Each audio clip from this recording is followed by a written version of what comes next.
Good morning, children. Welcome to your science class. Now, as you know that we have already finished the explanation of chapter 2, that is digestive system. So today we are going to have a quick recap of the chapter that we have already done. In this chapter, what did we learn? We specially learned about what is digestion and what is digestive system and the organs and the function of the organs present in the digestive system. So let's start.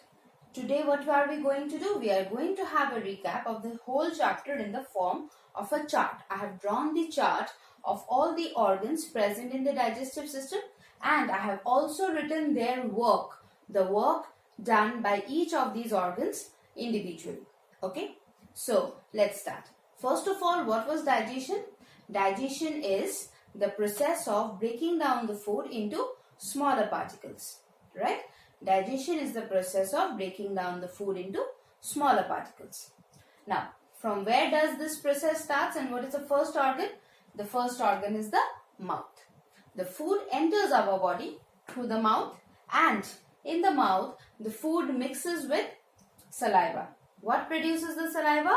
The salivary gland in the mouth produces the saliva, and the food gets mixed up with saliva, it becomes slippery, and also in the mouth, what do?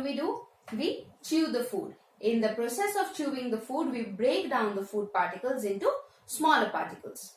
So in the mouth, the food is chewed and it gets mixed with the saliva, it becomes slippery. Then through the food pipe, it passes down to the stomach. Through the food pipe, it passes down to the stomach. In the stomach, what happens? In the stomach, the stomach juices mixes with the broken particles, and the smaller particles of the food are even broken down into even more smaller particles. In the mouth itself, the chewing broke down the particles into smaller particles. Now in the stomach juices mix with the smaller food particles and break them down into even smaller particles.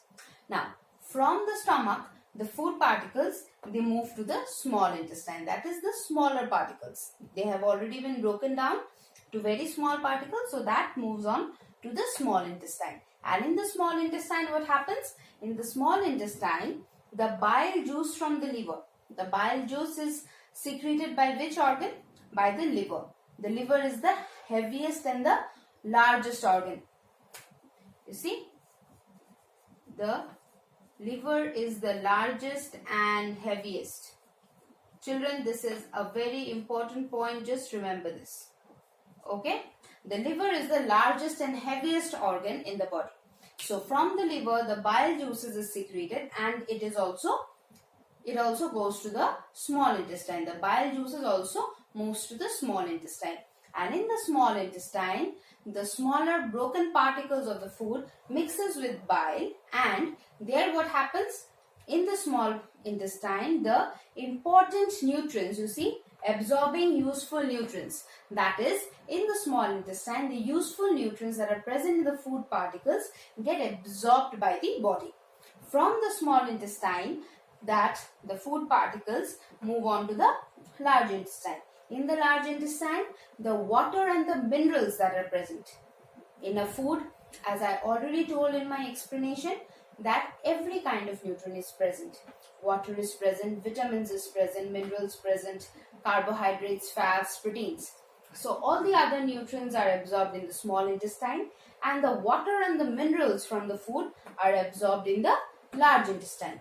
Now, once all the useful nutrients, including water and minerals, are absorbed by the body from the food, then what happens? The undigested and the waste material.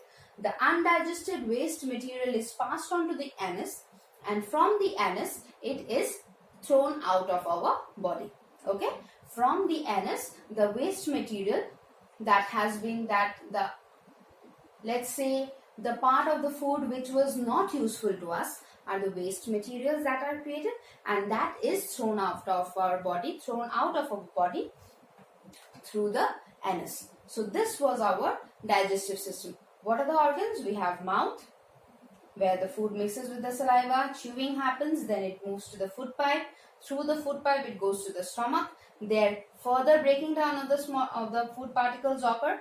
Then it moves to the small intestine where the bile juices mixes with them and the digestion process is completed and the useful nutrients are absorbed by the body. From there the large intestine it goes to, and in the large intestine water and minerals present in the food particles are absorbed, and from there the waste undigested particles are moved to the anus, and from there the waste particles, the waste material is thrown out of our body. So this was our digestive system. This is the most important thing, the process of digestion that we have learned in this chapter. Okay, and we have also learned about indigestion. What is that? When we eat any food that is not digested by our body, this process of the food not getting digested in our body is known as indigestion, right? And we have also learned about what? We have learned about famine. What was famine, children? Famine was a disaster where many people lose their lives, that is many people die due to the lack of food and water. I hope the chapter is very clear to all of you, and we have also started with the notes. So this is the final recap of the chapter, and I'm sure, children, that if you had any doubt during the explanation, I'm sure now you are very clear about the whole process of digestion. Okay? And for the notes today, I'll be sending you some more notes which you will be needing to write. So thank you and have a great day ahead.